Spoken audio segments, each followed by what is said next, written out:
예, 안녕하세요. 예, 오늘 독서 및 역량 향상 지도법 강연을 맡은 심재우라고 합니다. 오늘 강연 내용은요, 크게 이제 두 가지인데요. 독서법과 미래 역량인데, 우선 그 노벨상 수상자들이 어떻게 해서 그런 창의적인 결과물을 만들어냈는지와 관련된 독서법의 그 비결, 그걸 알려드릴 거고요. 두 번째로는 이제 메타버스 시대에 인공지능이나 로봇과 함께 협업을 하거나 경쟁을 하기 위해서 필요한 것들이 이제 미래 역량인데, 음, 스위스 다보스 포럼에서 이제 5C 역량을 발표를 했고요. 그 5C 역량과 관련돼서 6가지 미래 역량을 이제 개발을 했는데, 그 역량에 대해서 자세하게 설명을 드리겠습니다. 먼저 전반부는 이제 독서법, 삼색줄 독서법을 좀 다룰 거고요. 후반부에는 6가지 미래 역량에 대해서 다루겠습니다. 저는 대학과 대학원에서 기계공학을 전공했고요. 대학원 졸업한 이후에 현재 자동차의 기술연구소에서 5년간 연구원 생활을 했고, 그 다음에는 이제 미국의 제너럴 일렉트릭, 토머스 에디슨이 만든 회사죠. 거기서 한 8년간 근무를 했습니다. 그래서 13년간 제가 직장 생활을 하다가 한 25년 전에 제 컨설팅 회사를 시작해서 지금 이제 맘스 퀘스천 그리고 SB 컨설팅 이 두 개 회사를 경영하고 있습니다. 이 두 가지 오늘 다뤄드릴 독서 역량은 제가 25년간 기업들 대상으로 기업 컨설팅 하면서 개발했던 그런 내용들로 개발이 된 거기 때문에 아마 굉장히 도움이 되고 관심이 가는 내용일 겁니다. 그럼 먼저 노벨상 수상자들의 그 비결인 삼색줄 독서법에 대해서 설명해 드리겠습니다. 목차는 크게 이렇게 5가지로 진행할 건데요. 첫 번째, 당신의 문해력. 그 다음에 문해력과 독서의 중요성. 세 번째는 몰입 독서법. 네 번째는 마베 삼색줄 독서 진단. 그리고 마지막으로는 삼색줄 독서에서 사용할 수 있는 도구들. 이런 순서로 진행하겠습니다. 당신의 문해력은요, 아마 작년에 봄에 EBS에서 6부작 특집으로 여기 제목에 보시는 것은 당신의 문해력이라는 제목으로 특집 방송이 제작됐고, 이게 이제 TV를 통해서 송출됐죠. 이때 이제 문해력에 대한 문제점들을 거론하고 그에 대한 해결 방안을 좀 다루었는데요. 먼저 이제 문해력이란 뭐냐? 여기 보시는 것처럼 글을 읽고 이해하고 문제를 해결하는 능력이다. 그러니까 많은 분들이 문해력 그러면 글을 읽고 이해하는 것 정도로만 이해를 하는데, 그게 아니고 이해한 다음에 그것을 기반으로 다양한 문제들, 우리들이 만나는 문제들을 해결할 수 있는 능력까지를 문해력이라고 합니다. 예. 그런데 이제 이 방송에서 문해력 관련해서 이제 대한민국의 성인 학생들 대상으로 여러 가지 진단, 테스트를 했어요. 예, 그랬더니 여기 이제 전국 중3 2,400명 대상으로 테스트를 했는데 이 결과가 초등학교 수준 정도밖에 안 된다. 중3인데 11%. 그 다음에 중3의 수준에 미달된다. 27%, 뭐 적정 수준 35, 초과 수준 38. 그러니까 거의 40%가 미달이 된다는 얘기죠. 그래서 국가적으로 위기다. 그 다음에 문해력이 떨어지면은 기본적인 개인 의사소통에도 문제가 발생하죠.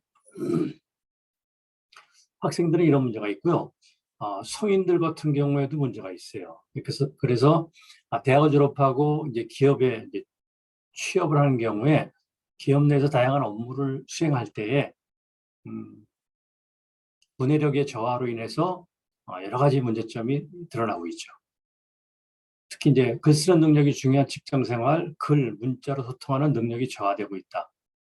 특히 신입사원들의 문해력이 저하돼서 특별히 신입사원 교육에 문해력 교육을 추가하고 있는 그런 실정입니다.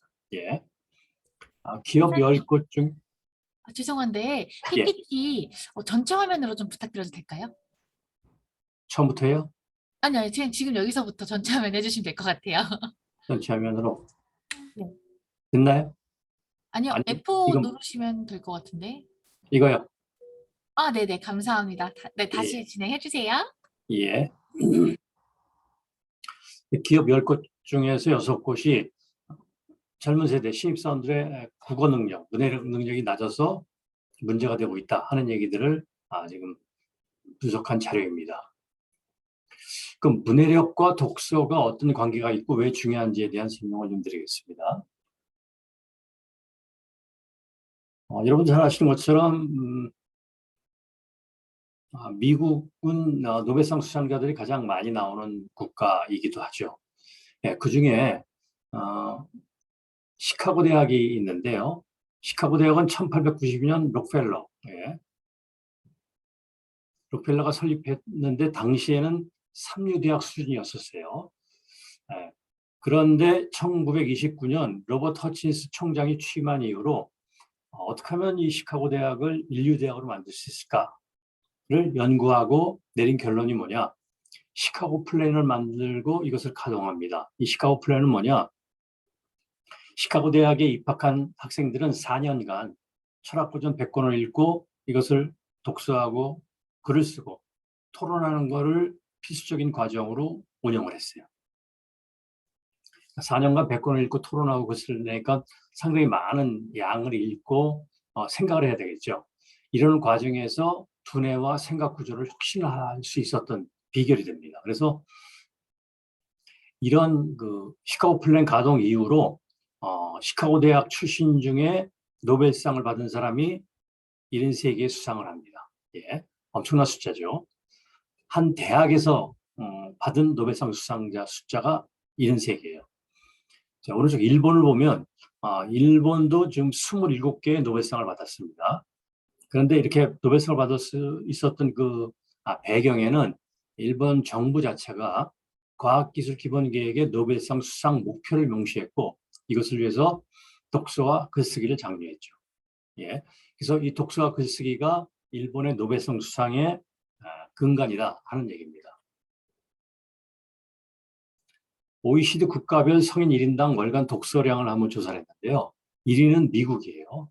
6.6권을 읽고 2위도 일본인데 미국과 그렇게 큰 차이는 없어요. 그러니까 독서가 상당히 대중화되어 있는 그런 나라이기도 하죠. 이것에 반해서 우리 대한민국은 0.8권밖에 읽지 않아서 166위, 거의 최하위 수준입니다. 그러니까 독서할 시간이 없다고 그러죠. 왜? 입시 때문에 외우고 정답 맞추는 데에 매몰되어 있어요. 근데 독서는 어디로 연결되냐면 창의력, 상상력, 그 다음에 다른 사람과 소통하고 협업하는 데 연관이 있는데 독서력이 부족하다 보니까 이런 데 취약하다는 얘기죠. 예. 이게 이제 지금 아까 설명드렸던 시카고 대学 시카고 플랜이고요. 일본의 노벨상을 27개를 받았다고 그러는데 음, 여기 보시면 여러분도 아시는 것처럼 대학만 졸업한 그 기술자가 노벨상을 받은 경우도 있어요. 예. 뭐 박사학위를 받은 사람이 아니고 대학만 졸업했는데 노벨상을 받죠. 예. 그 정도로 일본은 이 독서에 의해서 굉장히 탄탄한 문해력 기반을 갖고 있고 그것을 통해서 거기서 이제 과학 기술이 얹어짐으로써 노벨상 수상자를 많이 낼 수 있었던 비결이라는 얘기죠. 그중에 이제 다스코 혼조라는 사람이 2018년도에 노벨 생리의학상을 수상했는데 이 사람이 무슨 얘기를 했느냐? 훌륭한 과학자가 갖춰야 할 조건 중에 좋은 두뇌와 풍부한 상상력이 중요한데 독서가 바로 이런 두뇌 개발과 발전에 중요한 요소다. 노벨상 수상자 대부분 어린 시절 엄청난 독서가였다. 이들 중에 독서광이 많은 것은 우연이 아니다. 그래서 뭐라고 그랬냐? 책과 담을 쌓고 지낸 노벨 수상자는 단 한 명도 없다. 이런 얘기예요. 예. 그러니까 이 몰입 독서가 얼마나 우리의 창의력, 상상력 그리고 더 나아가선 노벨상 수상에 영향을 미쳤냐를 단적으로 보여주는 증거가 되겠습니다. 이스라엘의 아다 요나타라는 이 여성 과학자가 2009년에 화학상을 수상했어요. 이 사람도 무슨 얘기를 했냐면 노벨상 수상은 열정과 호기심도 중요하지만 특히 이런 걸 키우려면 가정과 학교에서 마음껏 질문하는 능력, 독서하는 능력이 중요하다 이런 얘기를 했습니다. 즉 문해력이 굉장히 중요한 기반이 된다는 얘기죠. 다보스 세계경제 포럼에서 미래 역량에 대해서 이제 발표를 했죠. 그래서 그 미래 역량을 5가지로 발표를 했는데 그걸 5C라고 합니다. 이 약자를 따서. 그래서 커뮤니케이션, 소통하는 능력, 그 다음에 크리티컬 띵킹, 비판적 사고력, 그다음에 크리에이티비티, 창의력, 그다음에 콜라보레이션, 협업하는 능력, 그리고 마지막으로 컴플렉스 프로블럼 솔빙, 굉장히 복잡한 문제를 해결하는 능력. 이 5가지를 5C라고 하는데 이 5C의 공통적인 거를 분석해 보면 이 안에 뭐가 들어가 있느냐? 이걸 잘하기 위해서는 독서, 글쓰기, 질문, 토론 능력이 중요하다. 결국 문해력이라는 얘기죠. 이 문해력이 근간이 돼야 이 5C도 개발하고 높은 역량으로 발전시킬 수 있다 하는 얘기입니다. 자, 그럼 이제부터 몰입 독서법이 뭐냐, 어떻게 독서를 해야 되느냐에 대한 얘기를 설명해 드리겠습니다. 몰입 독서법을 이야기하면서 이제 뭘 먼저 여러분들이 개념을 이해하셔야 되냐면 스노클링, 여러분 아실 거예요. 입에다가 마우스피스 같은 걸 물고 수면 밖에 이 공기를 이렇게 숨을 쉬는 거죠. 이게 스노클링이고, 그 다음에 오른쪽에 딥다이빙입니다. 바닷속 깊숙이 들어가는 거죠. 그럼 스노클링은 어떤 거냐? 숨 쉬는데 거의 뭐 지장이 없죠. 그냥 우리가 대기 중에서 숨 쉬는 것 마찬가지로 숨을 쉬면서 이렇게 수면 위에 떠서 이렇게 바닷속을 구경하는데, 이제 문제는 뭐냐? 숨쉬긴 편하지만 구경할 수 있는 이 바닷속의 그 범위와 깊이가 굉장히 제한적이죠. 그러니까 겉만 살짝 훑는 수박 겉핥기 정도의 그런 탐험이 되는 거고요. 오른쪽에 딥다이브는 숨을 참고 들어갑니다. 무산소 딥다이브 같은 경우 숨을 참고 깊이 들어가요. 굉장히 고통스럽죠.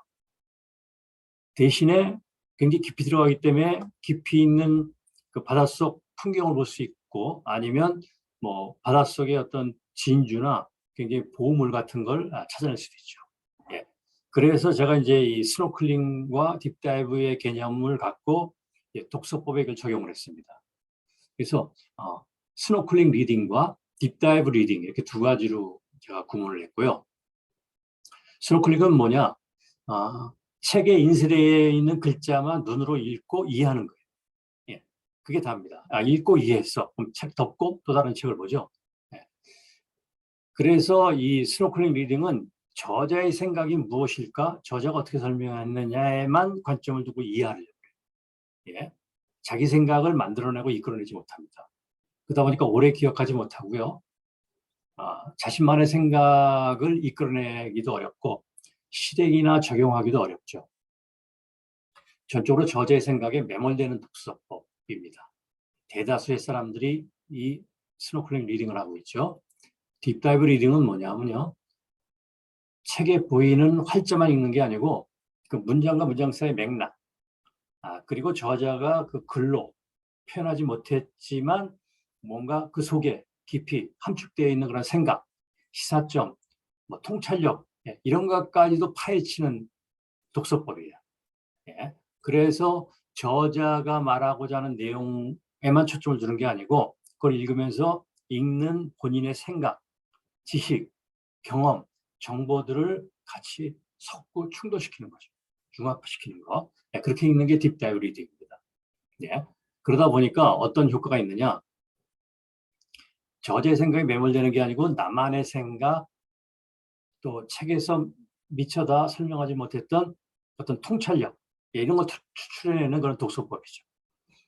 그래서 이 딥다이브 리딩 독서법으로는 유명한 게 뭐가 있냐면 현재 이 마베 삼색줄 독서에서 얘기한 삼색줄 독서법, 이건 이제 제가 개발을 한 거고요, 직접. 뒤에서 자세하게 조금 설명을 드리겠습니다. 그 다음에 존 스튜어트 밀의 독서법이 있고요. 그 다음에 초소 독서법, 정약용 선생님께서 하셨다는 초소 독서법, 그리고 세종대왕의 독서법도 굉장히 유명한 독서법이고요. 애들러 독서법, 이게 딥다이브 리딩 독서법이고요. 이런 독서를 한 사람들은 누가 있느냐? 우리에게 잘 알려져 있는 어떤 천재적인 사람들 있죠. 레오나르도 다빈치, 에디슨, 아인슈타인, 노벨상 수상자들 칸트, 마르크스, 핸델, 뭐 파스칼, 뉴턴, 셰익스피어, 괴테, 그다음에 최근에는 이제 빌 게이츠, 제프 베조스, 마크 주커버그, 앨런 머스크, 네, 이런 사람들이 거의 다 딥다이브 리딩 독서를 했습니다. 네. 자, 그럼 이제 삼색줄 독서법은 뭐냐? 아마 여러분도 책을 읽으시면서 중요한 문장에는 뭔가 펜으로 이렇게 줄을 긋을 거예요. 근데 그 줄을 보통 한 가지 색으로 긋죠. 예. 빨간 펜이 있으면 빨간색으로 긋고, 파란 펜이 있으면 파란 펜으로 긋고. 근데 그 줄을 긋는 그 내용이 뭐냐면, 중요하다고 생각하는 거에 줄을 그어요. 예. 근데 삼색줄 독서법은 거기에서 멈춰 있는 게 아니고, 세 가지 색깔, RGB, 이 세 가지 색깔로 구분해서 줄을 치으면서 읽는 법입니다. 이 빨간색은 기존에 우리가 줄 치면서 읽는 것과 똑같은 거예요. 중요한 문장이라고 생각하는 것들을 빨간 줄을 그으면서 읽고요. 그 다음에 문장 내용 중에 조금 더 심화 학습, 아니면 조금 더 검색이나 이런 것들이 필요하다 하는 것들은 그린 줄을 긋습니다. 그리고 내용 중에 저자는 이런 설명이나 주장을 했는데, 책을 읽고 있는 이 독자 입장에서 나도 뭔가 생각이 있는데 저자와는 좀 다른 생각이야. 그래서 여기서도 이 문장에 대해서는 나만의 생각이 있어, 나도 할 말이 있어 하는 문장을 찾았을 때는 파란색 줄을 긋습니다. 이렇게 세 가지 줄을 긋는다는 얘기는 굉장히 적극적 독서를 하는 거예요. 왜냐하면 책에 있는 문장마다 세 가지로 구분하면서 계속 읽는 거죠, 의식적으로. 네. 그러다 보면 이게 이제 몰입 독서가 되는 거고요. 네. 그렇게 해서 읽고 난 다음에 책을 다 이렇게 삼색줄로 읽고 나면 그 중에 빨간색 줄 친 거, 그린색, 파란색 줄 친 것만 따로 발췌해서 삼색줄 독서 노트에다가 뭐 필사라거나 옮겨 적고 활용하는 거죠. 예. 그게 이제 삼색줄 독서법이고요. 존 스튜어트 밀 독서법도 이런 딥다이브 리딩인데, 뭐 여기 설명되어 있는 것처럼 처음부터 끝까지 통독하고 정독을 한다, 이해가 되지 않는 부분을 만나면 이해가 될 때까지 몇 번씩 반복해서 읽는다. 특히 중요한 문장이나 문구는 필사하면서 통독한다. 예, 삼색줄 독서와 굉장히 유사하죠. 예. 근데 이제 이렇게 세 가지로 구분하는 방법은 아니에요. 세종대왕의 백독백서 경연이 있어요. 한글 창제할 때 집현전 학자들, 그 다음에 대신들과 굉장히 많은 열린 토론을 했습니다. 예. 그래서 100번을 읽고 100번을 글쓰기를 하고 이제 경연, 열린 토론을 하는 그런 방법이고요. 에드러 독서법도 굉장히 유명한 독서법인데, 이 4단계로 진행을 합니다. 초급 독서 1단계는 그냥 가볍게 쉽게 읽고요. 2단계는 통독을 하죠. 전체를 통독을 하고, 3단계는 분석을 합니다. 굉장히 문장 뒤쪽에 숨어있는 맥락을 이렇게 찾아내는 독서를 하고요. 그 다음에 4단계가 굉장히 중요한 독서법인데, 이것을 신토피칼 독서법이라고 이야기를 하고 있고요. 이건 뭐냐면 어떤 주제, 예를 들어서 뭐 삶이란 주제에 대해서 책을 읽는다.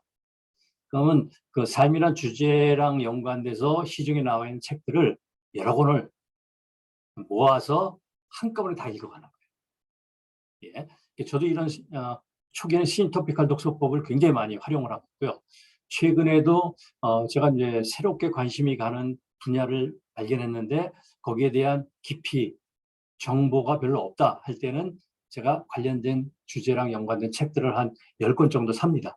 그리고 그걸 처음부터 끝까지 다 읽어요. 예. 그게 이제 신토피칼 독서법이고요. 초서 독서법은 이제 정영 선생님께서 하신 건데 뭐냐, 필사라는 겁니다. 이것도. 예.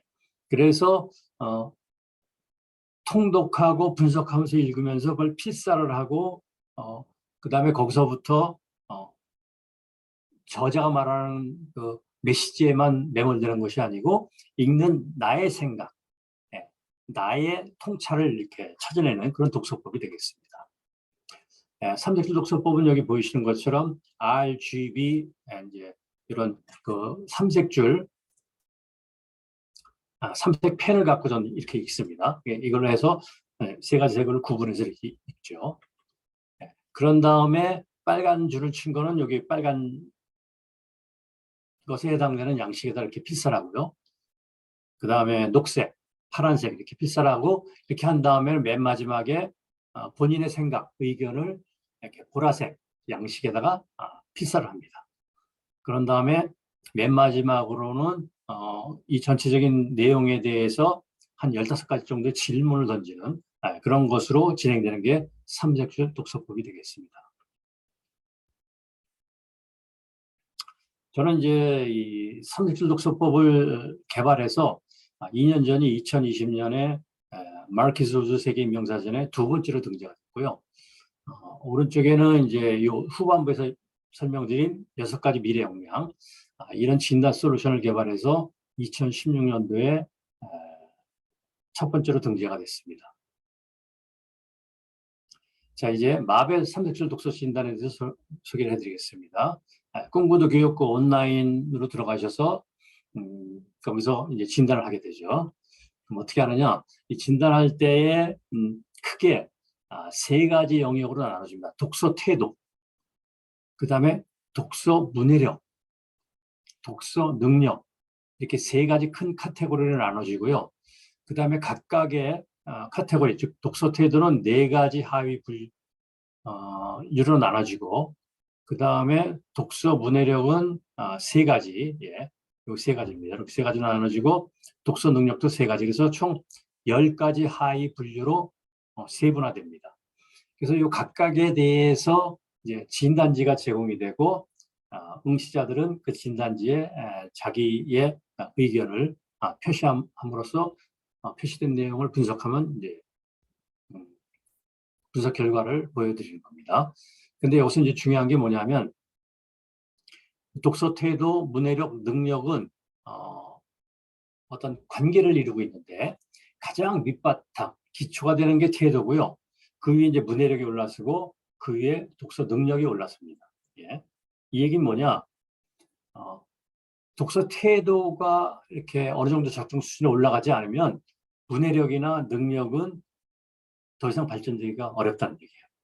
그래서 이 하위에 있는 것들이 우선적으로 개발되고 향상이 돼야 그 다음 단계 것들이 개발될 수 있다는 얘기죠. 여기 보시면 독서 태도가 만약에 미디움이다. 그러면 독서 능력은 하이가 나올 수가 없어요. 하이가 없죠. 독서 태도가 미디움이면 독서 능력은 미디움 이하. 문해력이 미디움 이하가 되고요. 독서 능력도 미디움 이하로밖에 안 나온다는 얘기예요. 예를 들면 독서 태도가 로우, 가장 낮다면 독서 문해력도 로우고 독서 능력도 로우가 될 수밖에 없다 이런 얘기죠. 예. 이 독서 태도가 낮은데 문해력이 높고 독서 능력도 높아질 수는 없다는 얘기죠. 예. 그래서 이러한 기준에 의해서 진단하면 이렇게 10가지의 레벨, 수준이 나옵니다. 그래서 내 수준이 무엇이냐에 따라서 이제 피드백을 드리는데, 이런 이제 그래프로 진단 결과를 보여드리죠. 예. 태도냐, 문해력이냐, 능력이냐, 이렇게. 그래서 그 3가지 영역에 대한 본인의 점수를 이렇게 보여주고요. 그래서 요거는 본인의 점수고, 그 아래에는 이 마벨 삼색줄 독서 진단에 응시한 사람들의 전체적인 평균을 보여줘요. 그래서 상대적으로 비교할 수 있게 보여지고, 그 다음 페이지로 넘어가면 이 3가지 대분류를 아까 보여드렸던 10가지 소분류, 하위 분류로 세분화된 그러한 점수를 보여줍니다. 여기 보시는 것처럼 예를 들어서 지적 호기심이다 그러면 40점이 가장 낮게 받은 사람, 예. 이 진단을 한 전체 응시자 중에 지적 호기심 영역에서 가장 낮게 받은 사람이 40점이고요. 가장 높게 받은 사람이 100점이고 본인의 점수는 60점이다. 그럼 이걸 보면 상대적인 나의 수준을 이렇게 가늠할 수 있겠죠. 독서 몰입력, 설정력, 성취력, 문해력 3가지, 능력 3가지, 다 그런 그래프를 제공해드리고 이 그래프를 그렇게 분석하시면 되겠습니다. 요거는 이제 조금 더 세분화돼서 이제 보여드리는 자료가 제공이 되는데요. 예를 들어 1번 지적 호기심 같은 경우는 내 점수가 아까 60점이었고 전체 평균이 67.6이었죠. 예. 그래서 내가 전체 평균보다 낮구나. 어떤 영역은 내가 전체 평균보다 높구나. 예, 이걸 통해서 이제 본인의 수준을 확인하고 얼마나 내가 더 노력해야 되는지 이런 걸 가늠할 수 있는 이런 다양한 통계 자료를 제공해 드립니다. 이렇게 분석한 결과 이제 등급이 나오죠. 아까 등급은 여기 10등급 중에 하나가 나오는데 예를 들어서 내가 7등급이 나왔다. 그러면 요 M 수준으로 나온 거예요. 네. Attitude M, Literacy M, Capability M. 그래서 7등급인 경우에 특징을 여기 피드백을 드립니다. 독서 태도는 어떻고 문해력, 능력이 어떻다. 예, 이런 특징을 가지고 있는 거고 현재 수준이. 그래서 이 응시자 같은 경우는 장점이나 단점은 없지만 평균 정도의 수준이다. 예, 그러니까 빨리 상향화 시켜야 되겠죠. 그래서 그런 걸 하기 위해서 이제 전문가 피드백, 이제 제가 만들어 놓은 이런 전문가 피드백, 즉 등급 7에 해당하는 경우에는 어떻게 해야 되는지 이런 피드백을 또 제공해 드립니다. 그래서 이 등급에 해당하는 사람한테 적절한 추천 도서들을 몇 권을 이렇게 제공을 하고 있고요. 이런 걸 읽고 좀 더 독서 능력을 향상시키라는 얘기고요. 그 다음에 아까 그 세부 하위 목록이 10가지라고 그랬는데 10가지 각각에 대한 학습법들을 피드백으로 이렇게 제공해 드립니다. 지적 호기심, 독서 몰입력 해서 10가지 단계가 쭉 자료로 참고 자료로 제공이 됩니다. 그 다음에 아까 설명드렸던 스노클링 리딩과 딥다이브 리딩의 차이가 뭐냐? 이것도 진단지 결과에 피드백으로 포함이 되어 있고요. 그 다음에 독서법의 차이점, 아까 제가 파워포인트로 설명드렸던 그 자료들이 다 이 진단지 피드백에 들어가 있습니다. 그럼 이제 삼색줄 독서 도구들은 어떤 게 있느냐? 아니, 삼색줄 독서를 한다고 그랬는데, 독서를 잘하기 위해서는 이런 도구들이 필요한데, 이 도구는 제가 이제 지금까지 책을 29권을 출간을 했어요. 굉장히 많은 책을 출간을 했는데, 보통 책 한 권을 이렇게 집필하고 출간하려고 그러면 적어도 한 100권의 책을 읽어야 한다고 이야기를 합니다. 그러면 저 같은 경우에는 최소한 29권이니까 한 3,000권의 책을 읽은 셈이 되겠죠. 물론 전 뭐 10,000권 이상을 읽었지만. 근데 이제 제가 삼색실 독서를 개발하고 또 그 개발하는 과정에서 제가 다양한 독서법들에 도움이 되는 도구들을 좀 스스로 만들어서 저한테 먼저 적용을 해서 활용을 했던 예들이 있는데 그런 것들을 제가 이 삼색실 독서 도구에 다 담아놨습니다. 그래서 이거는 이미 제가 수십 년에 걸쳐 검증이 됐고 제가 활용을 해서 효과를 본 내용이기 때문에 여기서 설명드리는 이 내용들을 우리 응시자들도 잘 활용을 한다면 훨씬 더 효과적인 독서를 할 수 있을 거라는 생각을 제가 전달해 드립니다. 먼저 독서 계획장이 있고요. 이건 1년간 매월 읽을 독서 내용을 미리 계획해서 기록하는 거죠. 그러니까 1월 달에 내가 읽을 책이 뭐냐? 그럼 뭐 뇌를 바꾼 공학, 공학을 바꾼 뇌, 저자고 분야가 이건데 이걸 내가 읽어야 되겠어. 그 선정한 이유는 이게 이런 면 때문에 내가 관심이 돼. 또 두 번째 책은 어떤 거. 그래서 뭐 맥시멈 5권 정도를 이제 미리 계획해 놓고 그걸 읽는 독서 계획장이 있고요. 독서 캘린더는 뭐냐? 내가 매일매일 1월 달에 매일매일 독서를 몇 분간 했는지 그 시간을 여기다 기록하는 겁니다. 예, 아무것도 기록이 안 된 건 그날은 독서를 못했다는 얘기고요. 이건 45분 했다, 60분 했다. 그래서 1월 달 총 독서 시간이 4시간 45분이다. 매일 이렇게 기록하다 보면 월별로 내가 독서를 많이 한 달, 적게 한 달, 뭐 이런 것들이 분석이 되고 그래서 여러분들의 독서 습관을 좀 키우는 데 도움이 될 겁니다. 또 하나는 독서 기록장인데요.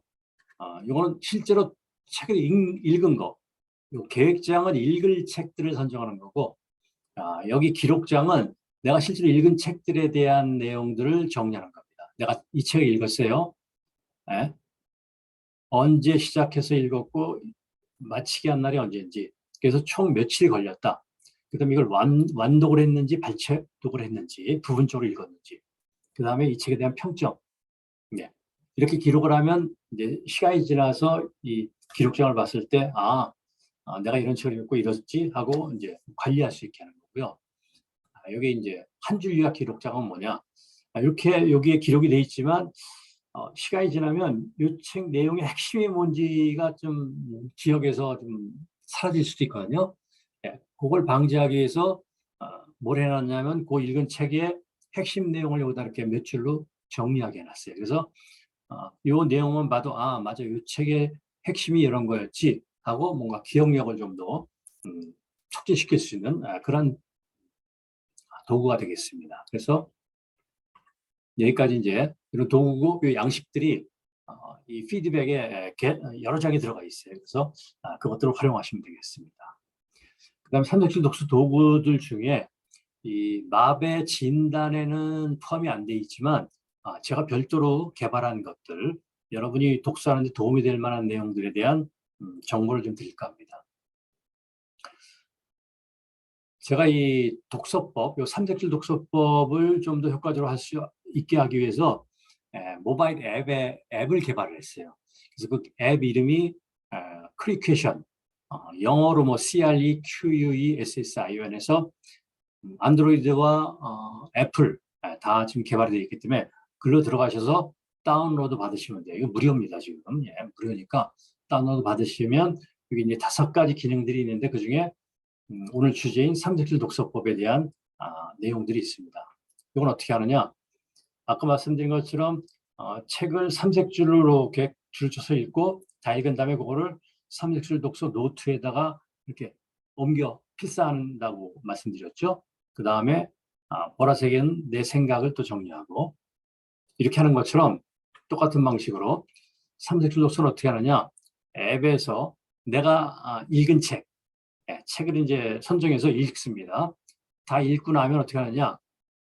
그거를 삼색줄 독서 노트에다가 기록하는 게 아니고요. 앱 안에다가 기록을 합니다.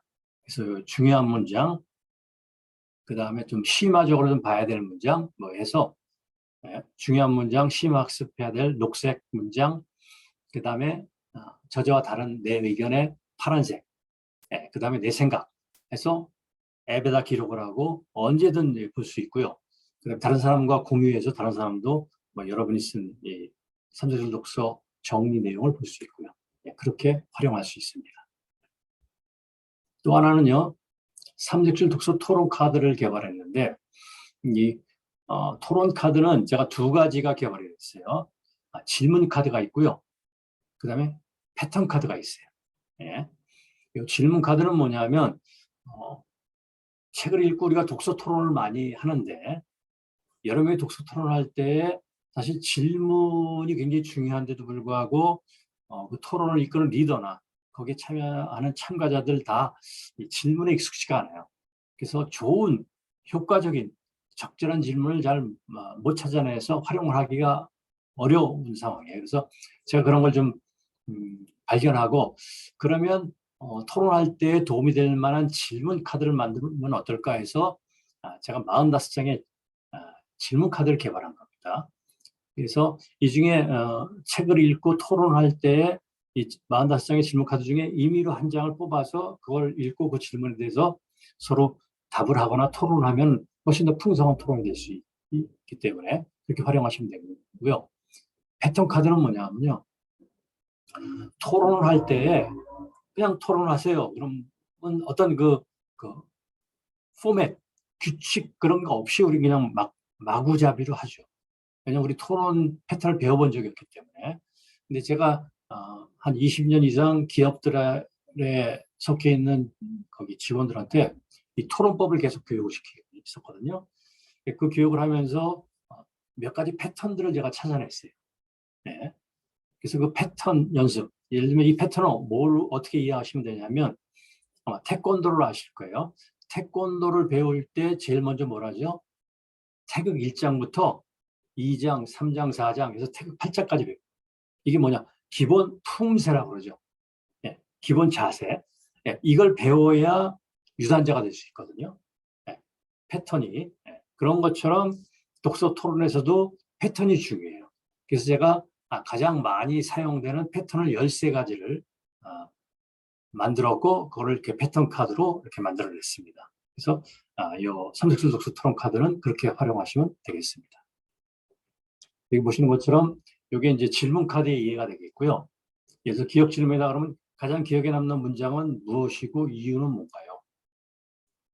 그 다음에 개념 질문은 함께 논의할 만큼 중요한 개념은 무엇이고 책 속에서 이 개념이 왜 중요하다고 생각하나요? 예. 굉장히 토론에 도움이 되는 그러한 질문 카드들이 45장이 있고요. 오른쪽에 있는 패턴 카드는 뭐냐면 여기 보시는 것처럼 이 Q는 오렌지색 Q는 이 질문 카드 중에 한 장을 뽑은 거예요. 그럼 거기 이제 질문이 있겠죠. 그 질문을 갖고 참여한 사람이 S는 그 질문에 대한 자기 생각을 이야기하는 거예요. 그런 다음에 다 자기들의 생각이 이야기가 다 됐으면 그 다음에는 또 질문들을 하나씩 만들어내는 거예요. 그럼 그 질문에 대해서 또 다른 사람들이 답변을 하고 그게 세 번째 패턴 카드고요. 또 다른 패턴 카드는 뭐냐? 6번인 경우에는 말을 하는 것이 아니고 이 질문 카드 한 장을 뽑고 그것과 연관된 질문들을 순서대로 계속 던져나가는 거예요. 질문만 하는 거죠. 예. 그래서 이런 다양한 패턴을 연습하고 익숙해지면 진짜 독서 토론할 때 그 다양한 상황에 맞게 여러 가지 토론이 가능하다. 그래서 그렇게 훈련을 시키고 있는 겁니다. 예. 자, 지금까지 설명드린 게 이제 삼색실 독서 카드에 대한 그런 내용들이었고요. 이제 이어서 6가지 미래 역량에 대한 설명을 해드리겠습니다.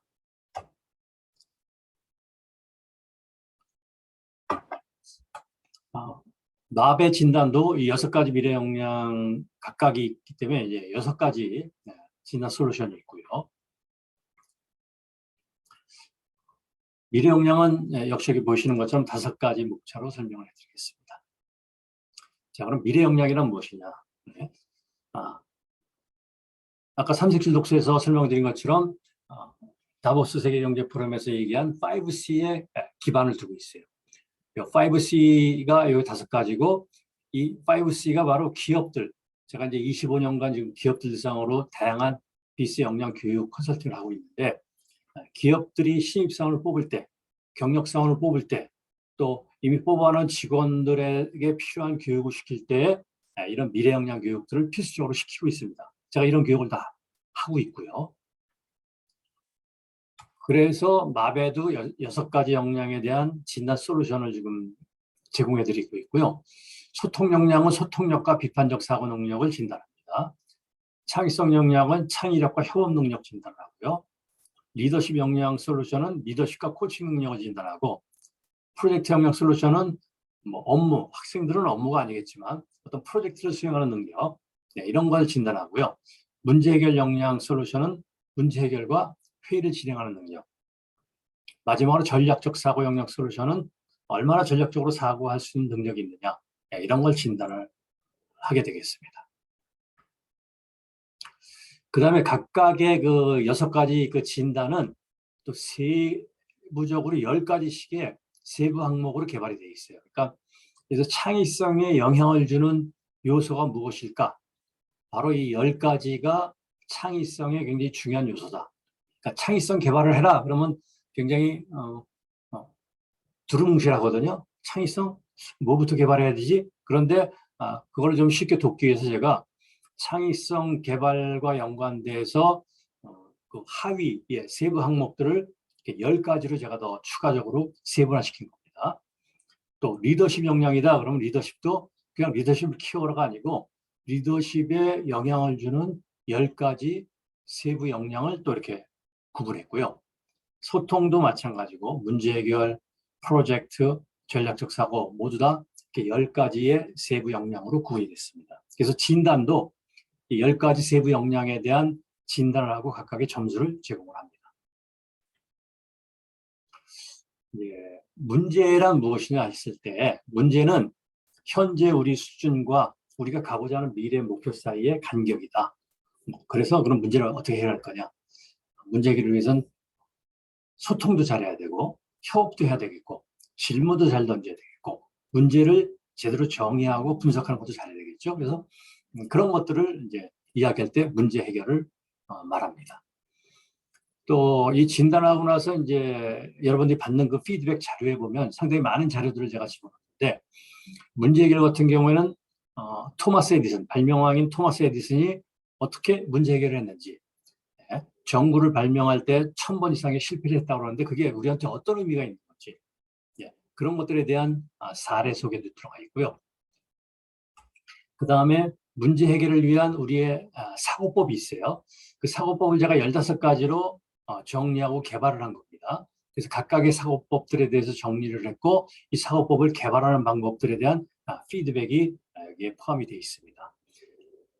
구체로 입체적 사고법, 논리적 사고, 비판적 사고, 질문 사고, 지렛대 사고, 상자 박 사고, 프레임워크 사고, 카테고리 사고, 이씨라고 그러죠. 예. 그다음에 발산 수렴 사고, 전략적 사고, 비주얼 사고, 마인드맵 사고, 분해 조합 사고, 추정 사고, 가설 사고. 이렇게 크게 우리 인간이 창의력을 극대화시키고 문제 해결을 효과적으로 하기 위해서 필요한 사고법 15가지를 이렇게 정리를 해놓은 겁니다.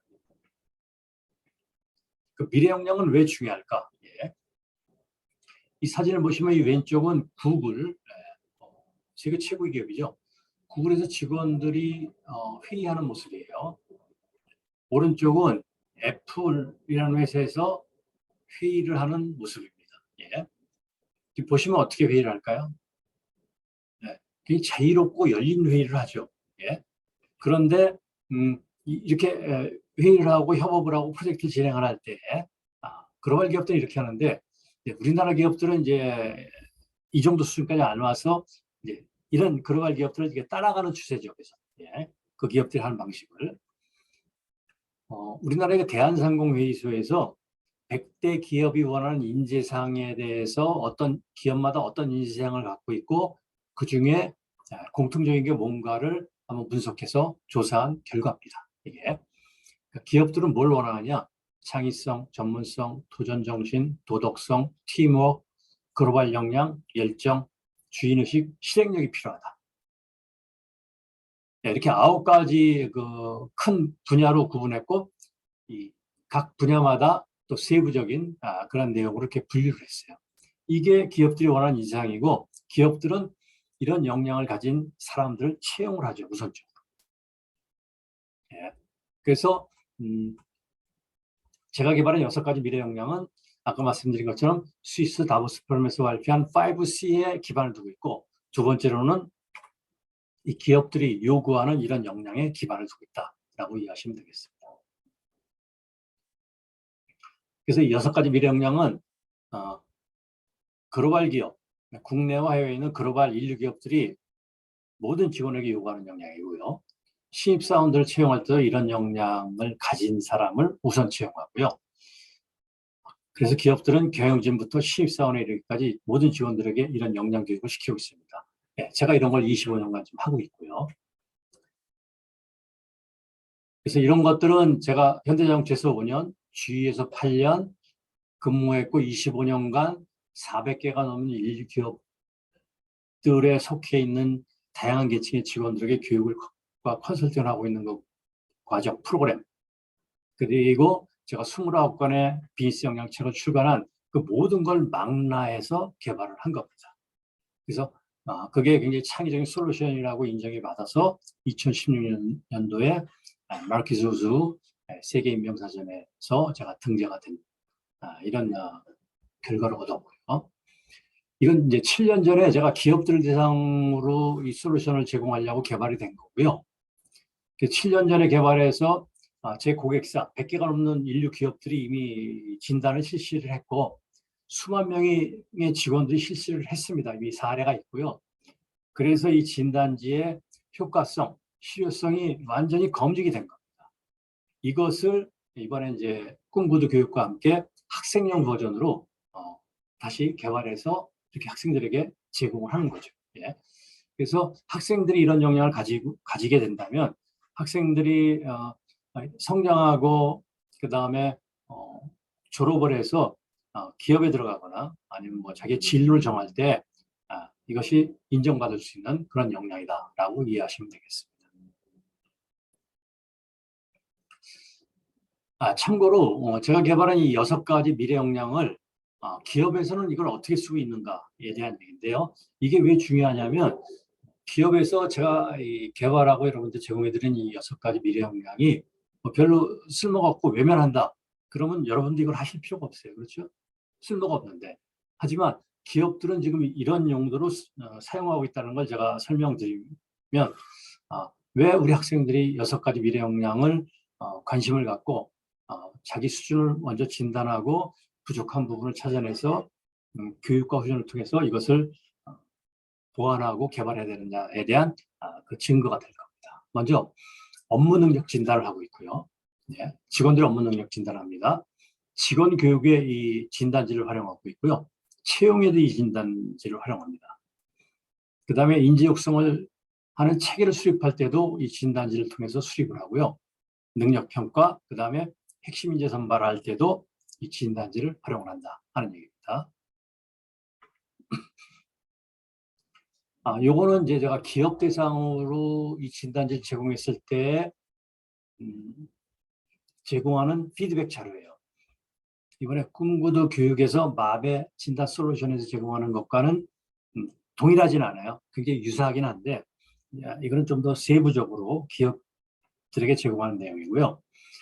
예를 들면 지금은 이제 개개인이 응시를 하면 그 진단 결과에 대한 그래프를 드리는데 예를 들어서 기업 같은 경우에는 한 부서, 한 팀이 진단을 하는 경우가 있어요. 예를 들면 학교에서는 한 학년이 한다든가 아니면 뭐 한 반이 한다든가 할 수 있겠죠.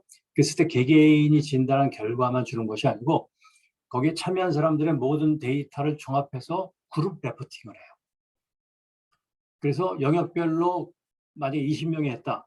그럼 20명 중에서 이 영역의 최하 점수가 몇 점이냐? 최고 점수가 몇 점이냐? 평균 점수가 몇 점이냐? 그리고 당신의 점수는 몇 점이냐?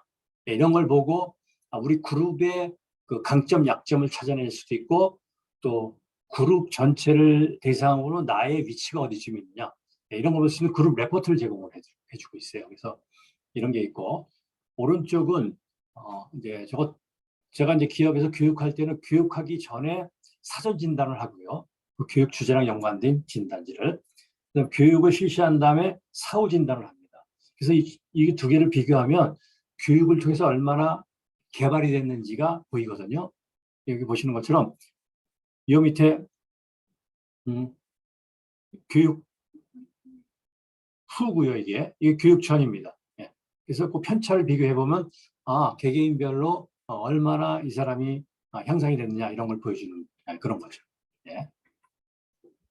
또 하나는 이것을 신입사원으로 응시하거나 경력사원으로 뭔가 지원할 때 이력서와 자기소개서만 제출하는 것이 아니고 이 역량 진단 인증서를 갖고 같이 제출하면 채용 면접에서 자료로 활용할 수 있다는 얘기죠. 이 마베에서도 역시 6가지의 진단지 각각에 대해서 이런 진단 결과를 제공해 드립니다. 그래서 이 결과를 갖고 진로나 진학의 증거 자료로 사용하실 수가 있겠습니다. 요거 이제 전체 여러 명이 같이 그룹으로 진단했을 때 그 그룹 레포트를 이렇게 지금 제공하고 있고요. 마베에서도 저희가 그룹 레포트 제공하는 건 지금 개발 중에 있기 때문에 이것도 같이 여러분이 받아보실 수 있을 겁니다. 이렇게 다양한 통계 자료들을 제공을 해드립니다. 그래서 인류기업은 10가지 용도로 사용을 하고 있어요. 아까 보여드린 것처럼 신입이나 경력 직원 채용 시에 사용을 하고 있고요. 그 다음에 직원들이 신입사원을 이제 선발했고 이 사람들을 어떻게 부서 배치를 할까, 팀에 배치를 할까 할 때 이걸 갖고 역량을 측정하고 역량을 분석해서 적절한 그런 부서나 팀에 배치하는 자료를 쓰고 있고요. 그 다음에 인재관리 육성을 위한 대시보드로 사용을 하고 있고요. 그다음에 미래 역량 평가를 해서 연봉 조정에도 이걸 활용하는 회사들도 있고요. 그다음에 아까 말씀드린 것처럼 교육 전과 후를 진단해서 비교해서 교육의 효과를 측정하는 그런 것도 있고, 그다음에 보통 교육을 시킬 때에 직급별로 그냥 해당 직급 하는 사람들 모아서 한꺼번에 시키는데 사실 그 직급 안에도 역량의 차이가 있거든요. 근데 이 차이는 구분하지 않고 과장 모아서 교육, 굉장히 교육적 효과가 떨어집니다. 이럴 때 이 역량 진단을 통해서 수준별로 요거를 분류해서 교육을 하면 훨씬 효과가 있기 때문에 그렇게 활용을 하고 있고요. 그 다음에 이걸 한 번만 하고 끝나는 것이 아니고 뭐 연초에 한 번 하고 6개월 후에 한 번 하고 또 1년 후에 한 번 해서 역량이 얼마나 성장하고 있는지 이런 것들을 또 볼 수 있고, 그래서 이 마베 역량 진단을 하는 우리 학생들 같은 경우에도 한 번으로 끝내지 말고요. 일정 그 주기를 갖고 내가 얼마나 이 역량이 개발되고 향상됐는지를 이렇게 수시로 점검해서 비교하는 것도 의미가 있을 겁니다. 또 하나는 능력 있는 직원들을 선발해서 특별한 프로젝트나 어떤 그 업무에 투입하는 경우가 있어요, 회사는. 그때 역량 있는 직원들을 선발할 때 이 6가지 역량을 진단해서 거기서 높은 점수를 받는 사람들을 이렇게 선발하는, 그래서 활용하는 예가 있고요. 경력 직원 채용할 때도 역시 이것을 활용하는 제 고객사들이 많이 있습니다. 그래서 마지막으로 이제 역량을 사실 수치화한다는 게 굉장히 어려워요. 그런데 이 역량은 정확한 내용, 해당 역량에 대해서 정확한 내용을 알고 있는지, 또 어떤 상황에서 가장 적합한 행동을 하는지를 이게 진단하는 거기 때문에 가장 적합한 답이 있는 그런 진단지입니다. 이건 그냥 리커트 척도처럼 그냥 내 생각을 적는 것이 아니고요. 이게 맞는지 틀리는지를 묻기 때문에 여기 나온 이 점수가 실제 그 사람이 갖고 있는 역량과 굉장히 유사한 것을 제가 이미 100개가 넘는 기업, 수만 명의 직원들이 역량을 실시하고 그 진단 결과와 그 사람의 고과, 역량 수준을 다 비교해서 확인한 내용입니다. 그래서 이 점수가 높다는 얘기는 그만큼 역량이 있다라고 볼 수가 있다는 얘기죠. 그래서 지금 여기 나와 있는 그 다국적 기업, 제가 한 70개 회사가 이제 제 고객사인데 7년간 100개가 넘는 이 다국적 기업과 우리나라 대기업들요, 뭐 삼성, LG, SK, 포스코 뭐 다 진단을 했습니다. 거기서 좀 실시를 했고요. 자, 그럼 마베 진단은 어떻게 나오냐? 각 6가지는 이런 그래프가 제공이 됩니다. 아까 제가 보여드렸던 기업에서 진단하는 경우에 제공했던 그 진단 결과랑 굉장히 유사하게 이제 저희가 개발을 했어요. 그래서 여기 보시면 전략적 사고 역량 지수 54점이다, 평균이. 그 다음에 이 54점은 이 등급을 제가 7개 등급으로 나눴는데 그 등급 중에 당신은 D등급이다. 그리고 편차는 내가 받은 최고 점수와 최저 점수의 이 차이를 편차를 얘기를 해요. 그래서 편차를 줄이는 게 중요합니다. 그리고 10가지 세부 항목별로 이 응시자가 받은 점수가 몇 점이다. 그럼 여기 보시면 환경 분석 능력은 굉장히 좋아요. 그런데 여기 0점을 받은 미래 ICT 트렌드를 예측하고 분석하는 능력은 떨어진다. 부족한 걸 먼저 해결하면 되겠죠.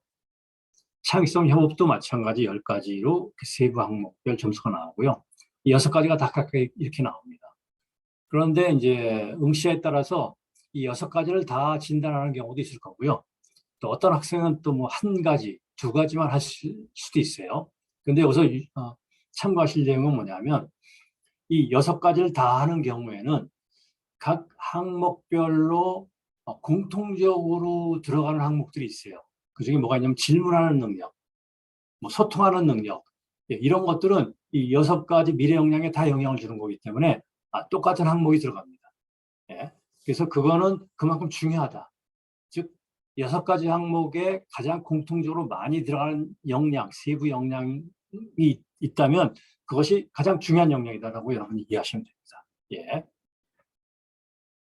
이거는 제가 기업들 대상으로 이 역량 진단을 한 결과 직원들이 진단한 결과에 DB가 있어. DB를 제가 다 가져다가 분석한 거예요. 어떻게 분석했냐? 직급별로.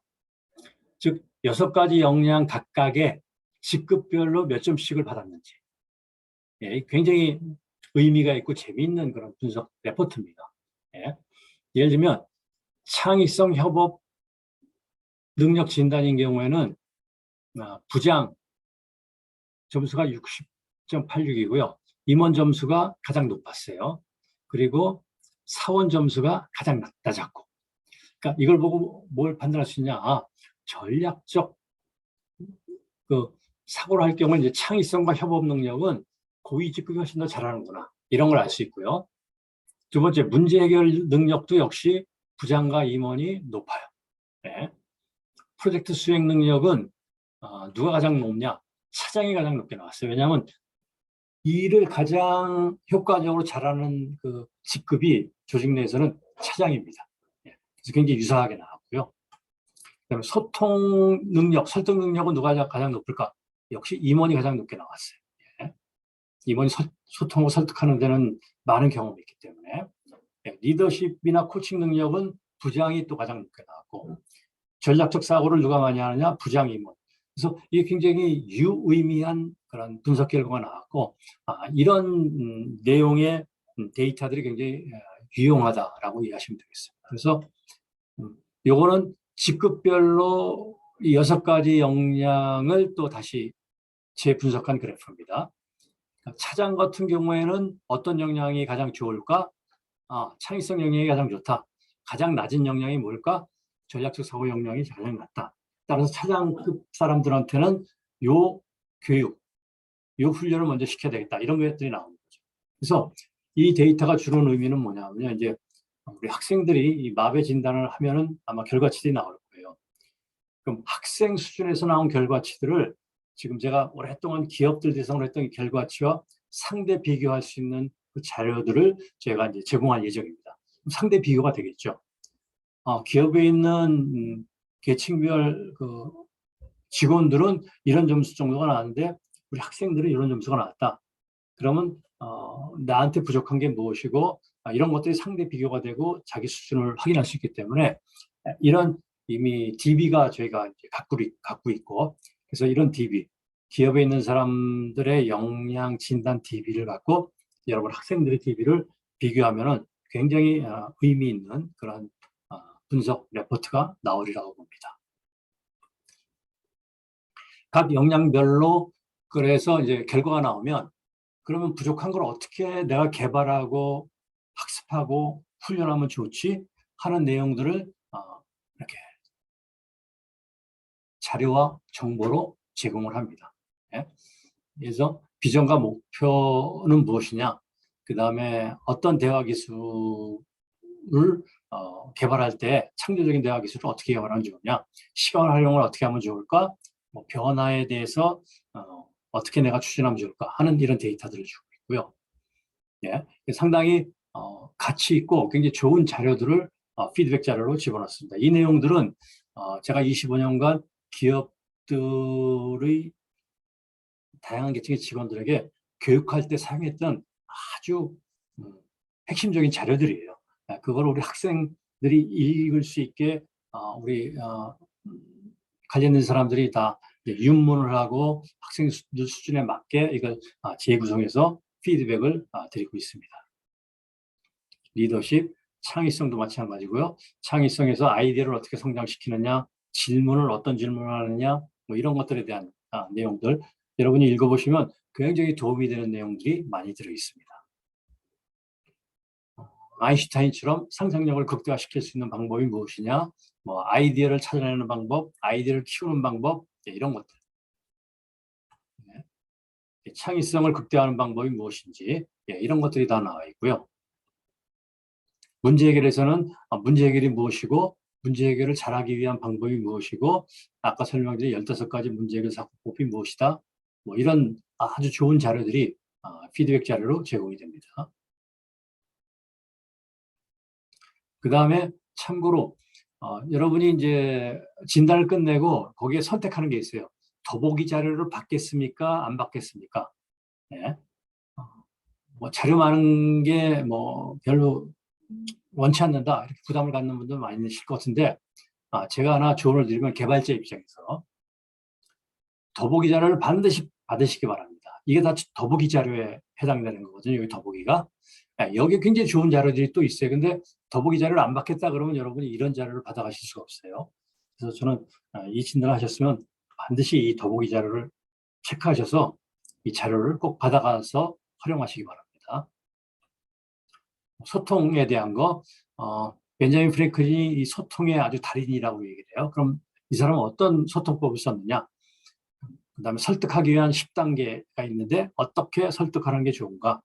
뭐 이런 것들, 경청의 기술, 질문하는 방법, 네, 이런 것들을 지금 피드백 자료로 제공을 하고 있습니다. 네, 프로젝트도 마찬가지고 프로젝트 할 때 팀 구성 어떻게 할 거냐, 팀의 목표와 개인 역할을 어떻게 정할 거냐, 프로젝트를 어떻게 진행시킬 거냐, 뭐 굉장히 다양한 것들을 여기 좀 집어넣었습니다. 전략적 사고는 뭐냐면 무엇을 평가하고 판단할 때 우리가 결정을 내릴 때 전략적으로 결정을 내리는 게 굉장히 중요해요. 이건 글로벌 기업들의 리더, 그 다음에 이 전쟁에서 유명한 장수들, 뭐 메가더나 뭐 아이젠하워 장군들, 그런 사람들이 어떤 전략적 사고를 했나. 우리나라 이순신 장군도 전략적 사고를 한 사람이고요. 그래서 그렇게 하는 방법들을 여기서 다룹니다. 이런 자료들을 그렇게 활용하시면 되겠고요. 이제 그럼 미래 역량의 진단이 나왔어요. 근데 내가 좀 개발을 해야 되겠는데 어떻게 개발하느냐? 개발하는 방법에 대한 설명입니다. 개발은 두 가지 방법이 가능해요. 그 미래 역량 관련된 교육을 이수하는 거죠. 제가 이제 기업들 대상으로 이런 교육, 6가지 교육을 좀 다 시키고 있는데, 제가 이제 꿈꾸던 교육과 같이 우리 학생들을 위한 6가지 역량 교육 프로그램을 지금 개발 중에 있습니다. 그래서 그런 교육이 제공이 된다면 그런 교육 각각에 필요한 교육을 여러분이 이수하는 게 첫 번째 방법이고요. 두 번째는 교육 이수가 여의치 않을 경우에는 책이 있습니다. 네, 책을 통해서 학습을 하시면 되는데 이거는 이제 교육을 통해서 이수하는 제가 교육했던 사진들이고요. 예. 질문에 대한 얘기고 책을 읽는 거는 뭐냐면 이 책들입니다. 이 책이 다 제가 저술한 책들이고요. 이 각각의 책들이 미래 역량 6가지 각각에 대한 책들을 제가 다 집필해서 출간한 책입니다. 그런데 종이책으로 출간한 거는 오래전에 출간해서 지금 다 절판이 됐어요. 아마 여러분이 구입하기가 어려울 거예요. 그래서 제가 이것들을 전자책으로 다 만들었습니다. 예.